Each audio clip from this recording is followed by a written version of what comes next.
The mountainous region of northern Pakistan is a rugged landscape.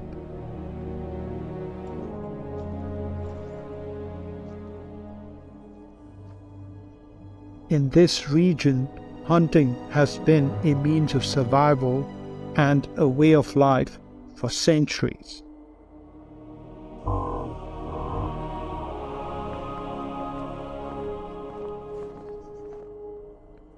Here, wildlife and humans have coexisted for many millennia.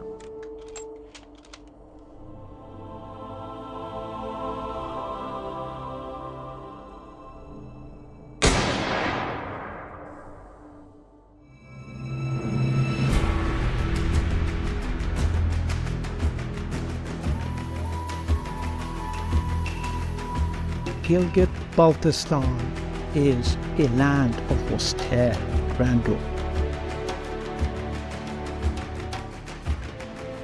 Magnificent mountains and over 7,000 glaciers.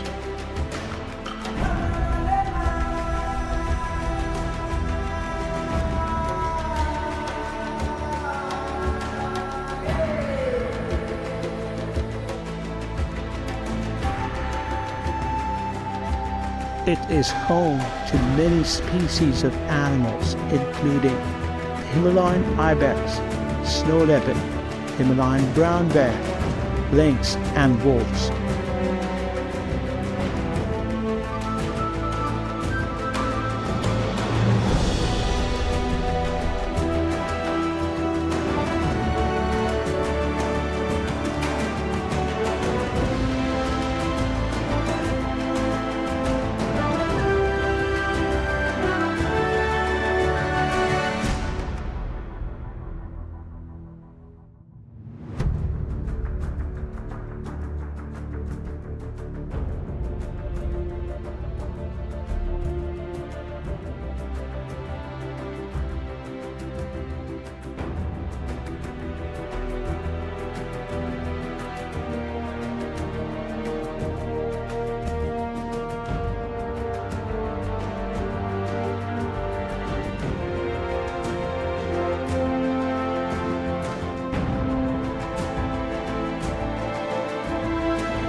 An ideal destination for those who are seeking adventure and to replenish their souls.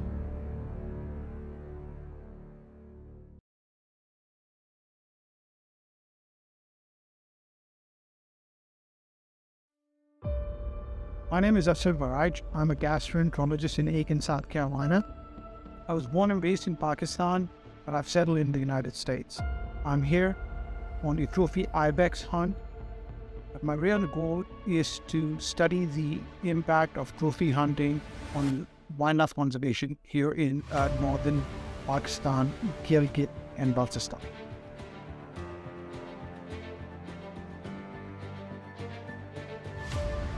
I see trophy hunting or hunting itself in light of conservation. An ethical hunter should always put conservation ahead of hunting. The perspective on hunting depends on how an individual sees hunting and how the society and community views it.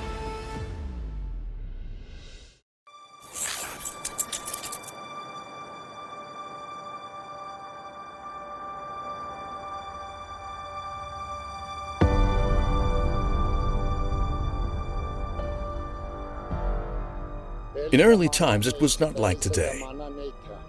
It was a time of trouble. And mirs were ruling. It was the time of hunting. No one asked whether to hunt or not to hunt. We used to go to the mountains to hunt at will. We used to suffer a lot during hunting. Those were very difficult times. We raised our children on meat, ibex meat. I had killed 130 ibex in those days. In the beginning, people faced many problems because the addiction to hunt was the same as heroin addiction. But more than that, earlier in 1990, Mr. Ilyas had proposed this project here. It was formally announced on 17th June 1990 in a public gathering.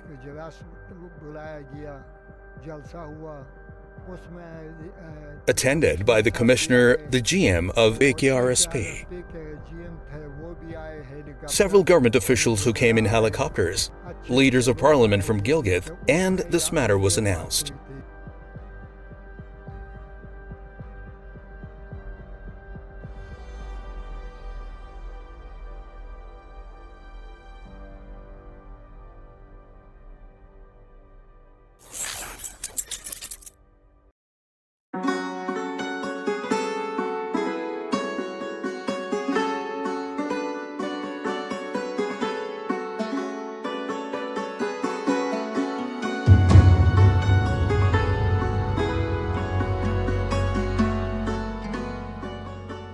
Always wanted to hunt in my home country. When I was growing up, the wild game in northern Pakistan, mainly ibex, markhor, hurial, was almost extinct, and so the opportunities were not.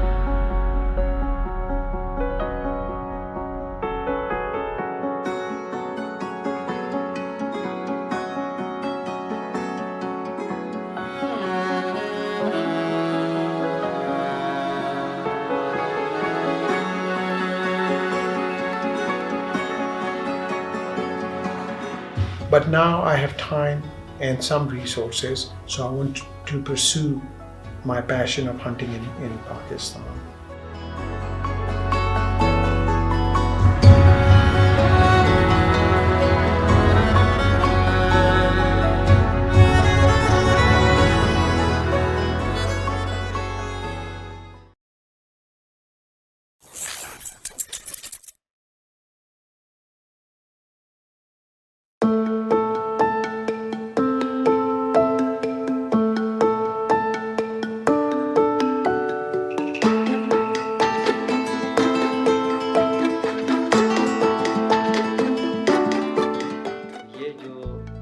The conservation committee that was formed for trophy hunting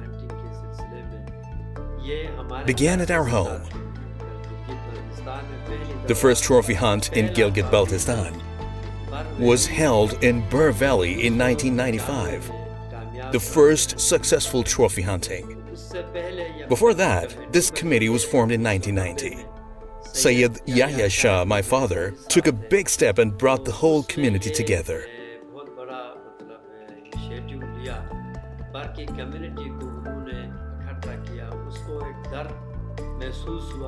They were afraid that this precious resource for our region and our country was being wasted by a few individuals for their interest and hobby.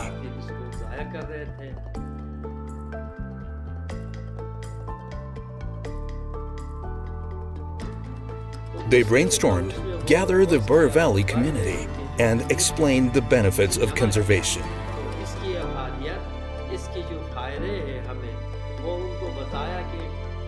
Indeed, it is halal meat and one can eat it, but it is cruel to waste.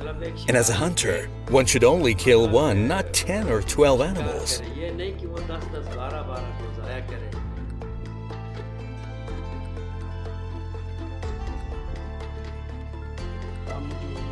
We started this work in 1984 with great difficulty and faced many problems. Many institutions have helped us.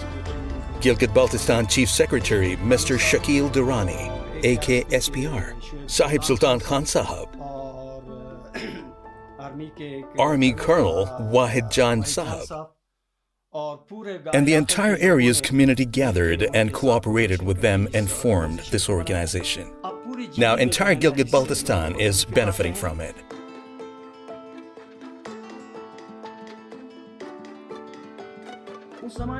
In those days, we heavily depended on hunting. Most men were hunters. I myself hunted and killed 69 animals. We then realized that all kinds of people were coming to the area and randomly killing animals. Before that, we only killed the male ibex, not the female ibex. Later, people started hunting every animal without differentiating between male and female. Hunting was started properly in 1998. And over time, it got up to 20 to 25 hunts per year with different quotas for different areas. Now, people all over Gojal give ibex the best protection. Initially, it was rupees 8,000 and people celebrated a lot. Later, it was increased to 15,000 rupees. Then, they celebrated even more. The person who did the most work here is President Farooq Ahmed Khan Laghari, who came and saw the area and the animals. The people requested him and he gave 5 lakhs to the people of this village for conservation. This made the people more aware and that the President of Pakistan, Mr. Farooq Ahmed Khan Laghari, gave them money. People started working from village to village to save the wild animals. Now, wherever you go, you will find ibex and various birds and wild animals.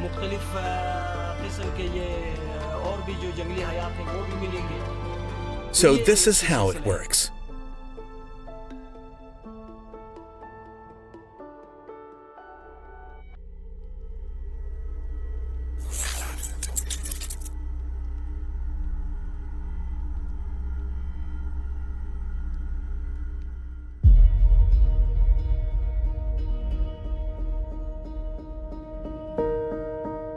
I truly enjoyed not only the hunt itself, but experiencing the beauty of this landscape.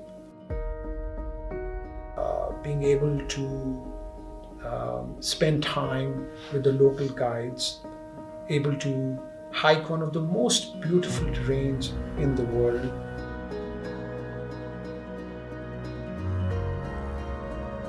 We hunted along the Batura Glacier, which is more than 50 kilometers long.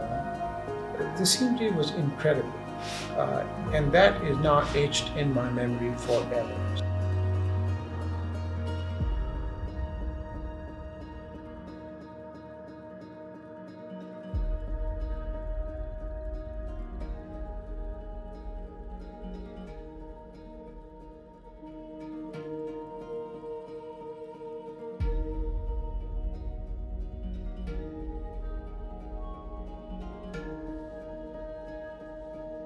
I've hunted in different places.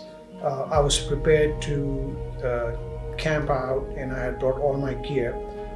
But the local guides have what they call shepherd huts. These are made out of stone. But these were actually quite nice. They had wood burning stoves. They had some mats in there and they had the ability to cook. So we went from shepherd hut 1, then to 2, and then to 3 as we went along up the mountain and along the glacier. So I was pleasantly surprised that they have organized structures where guests can stay, and the scenery was just outstanding.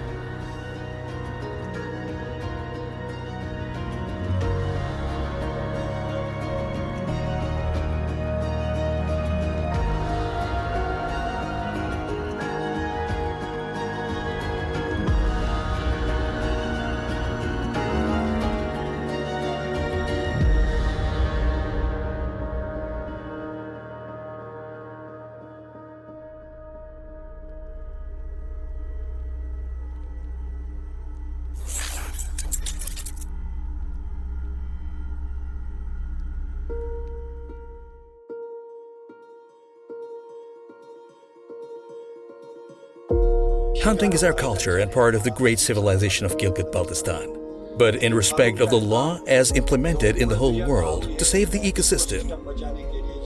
Like in the world, people are taking safety measure to protect the ecosystem.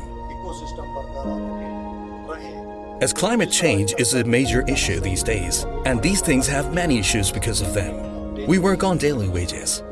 If I work during the day, I get to eat, otherwise I can't survive. But the old bacteria of our culture are there in our body that are inherited. They incite me to go hunting, go hunting, go hunting. But in respect of the law, I have quit doing so.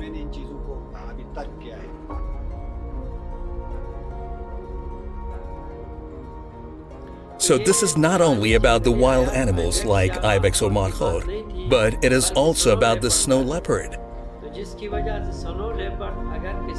In the past, if any hunter hunted the snow leopard around a village, the people of the village would reward him.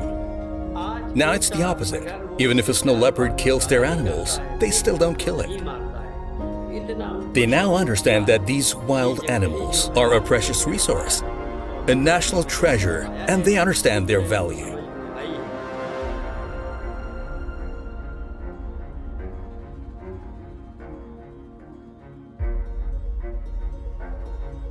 Snow leopards, gray wolves, stone marten, lynx, fox, golden eagles, griffins, lammergeier, different vultures, magpie and yellow vultures and red vultures.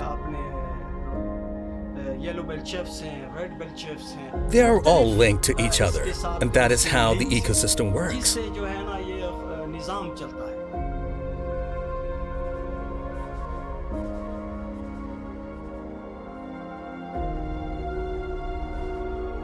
So, as we know, the snow leopard is the apex predator, one of the most elusive cats on the planet.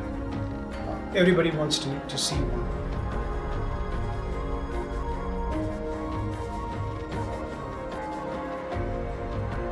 I was told that there are more than 300 snow leopards in northern Pakistan. The local guides told me that there are signs of at least 7 snow leopards in the valley. The success of the snow leopard reflects on the entire ecosystem.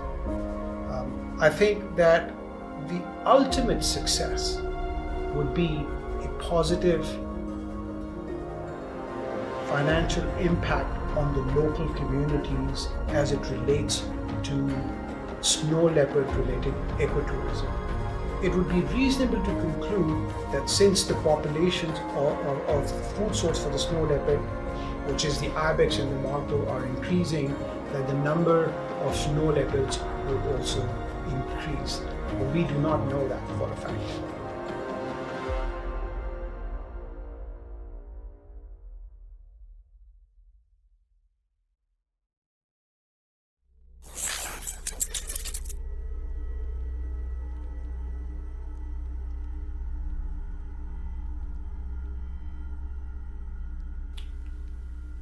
So trophy hunting is not really any different than it is elsewhere. In Hunza, Baltistan, trophy hunting is pretty much managed by Forest and Wildlife. The beneficiaries are the local communities. It is my understanding that the local communities receive 80% of the funds from trophy hunting. And so that makes them the guardians of the wildlife.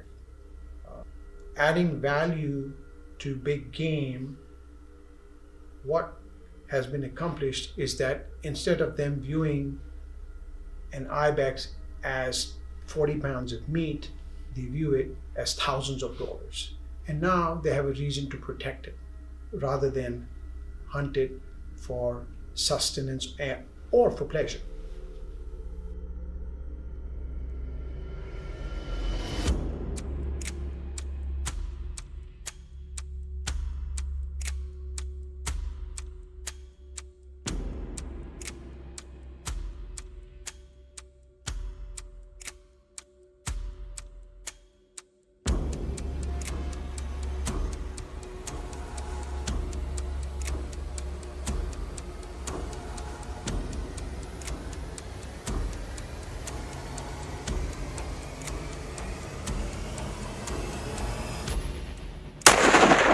Sir लग गया मुबारक हो sir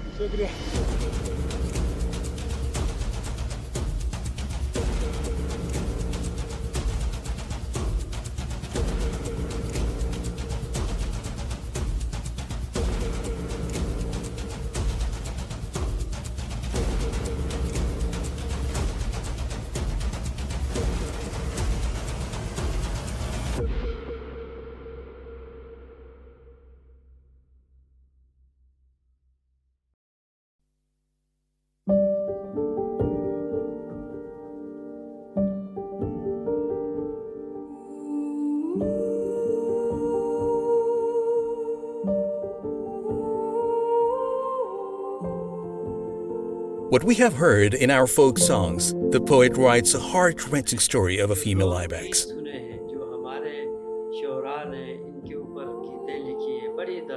Who tell the sad story that her juveniles became orphans. As the baby ibex were feeding on their milk and crying, the poet is expressing his feeling in regards to hunting through his poetry. Listening to these verses makes you feel very sad.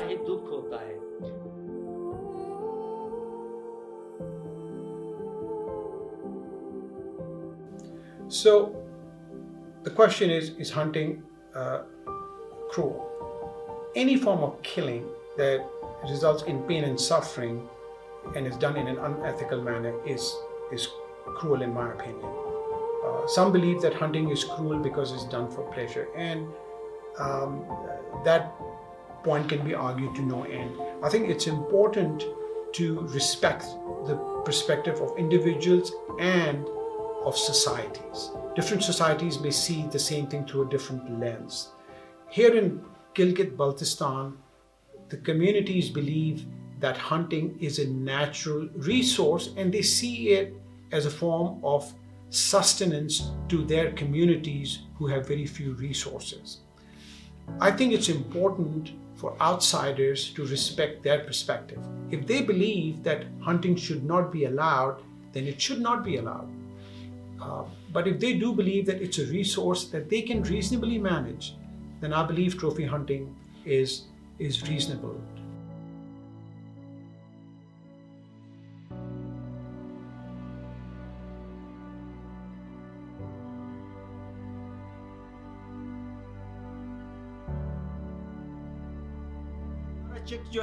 All checks go to the government. They keep 20% and 80% is given to the public. That 20% is also redistributed to the public to plant trees and make pony tracks, etc.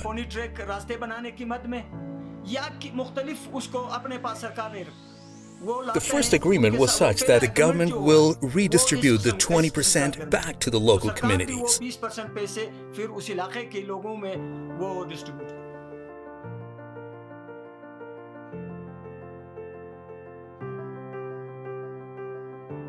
In the old days, there was illegal hunting, and we used to do it too.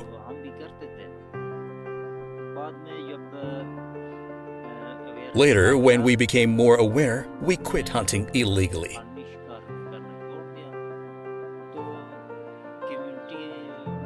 And became part of the community effort to protect wildlife and to serve.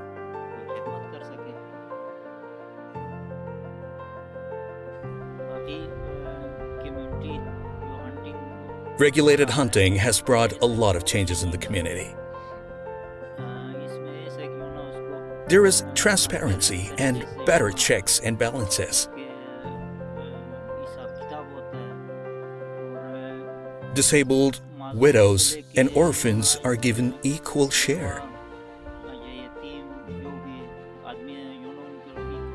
They also have a thrift banks, where young people can go to borrow money for starting a business and don't have to seek help from the government.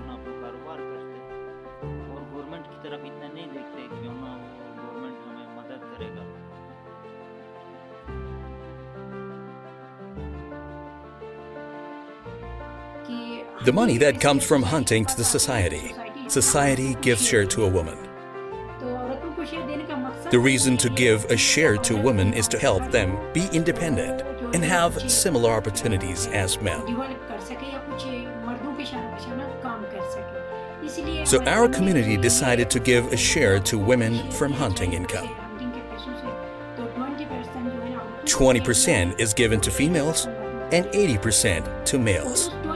From that 20%, women get many benefits. Women can use these funds for their children's education and to pay fees.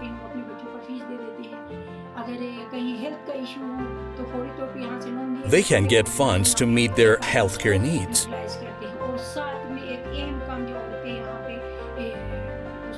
The other important thing women do with the hunting money is business.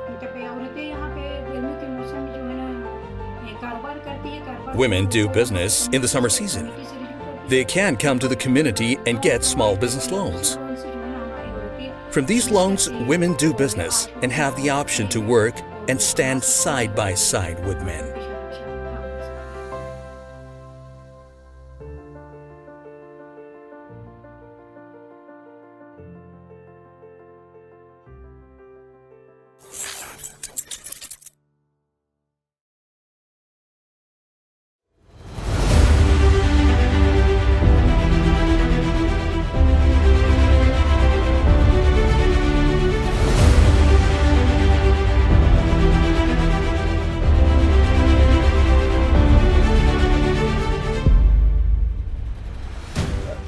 They have a tradition that after the hunt, the local committee, the wildlife committee or conservation committee gets together.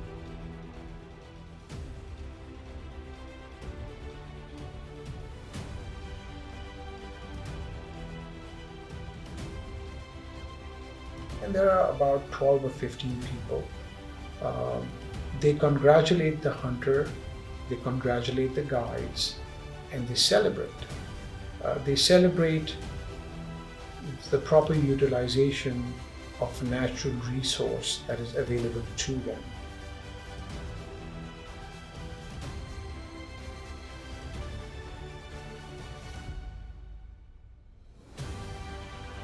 They celebrate their ability to manage the resource, and they celebrate the hunter. They made us feel important and made me realize that they value the foreign hunter.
So I came here to hunt ibex, but my goal was to also to look at the impact of trophy hunting on wildlife conservation.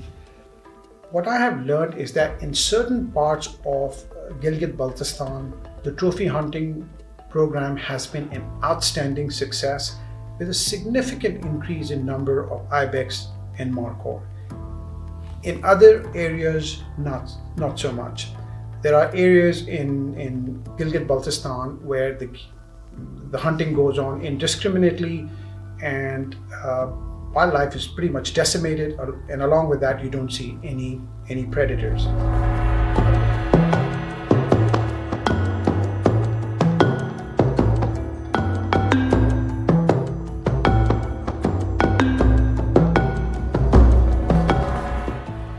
I believe the government still has a very strong role to play, not only in law enforcing, but in educating these communities the importance of wildlife conservation, and to see if they can learn from these other communities that have benefited from the trophy hunting program. It is also important that adequate census should be taken at least a couple of times a year, following specific guidelines, to make sure that the right number of permits are issued to local and foreign hunters, so that the process can be sustainable.